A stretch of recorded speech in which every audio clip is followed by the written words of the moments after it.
এই জীবনের সব গুনাহ। রব্বানা ইয়া রব্বানা ইয়া রব্বানা মা বাবা যেন ওই কবরে কান্দিনা। রব্বুল আলামিন আল্লাহ রে গোকুলপতি বাইতুল নূর যায় মসজিদ তাফসীর করে দেখায় যে প্রথম বাৎসরিক তাফসীর মাহফিলে প্রথম রজনীতে আল্লাহ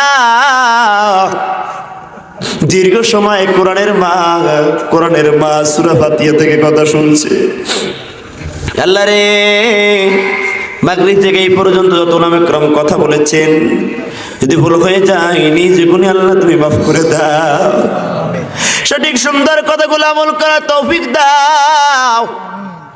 এই ঠান্ডাকে উপেক্ষা করি, আরামের বিছানাকে হারাম করি, তোমার আদরে যে বান্দারা দূর দারাজ থেকে ছুটে এসেছে পায়ে হেঁটে, আল্লাহ খাবারও দেওয়া হবে না, যাওয়ার সময় কাউরে টাকাও দেওয়া হবে না রে আল্লাহ। শুধু কোরআনের টানে মাইলকে মাইল হেঁটে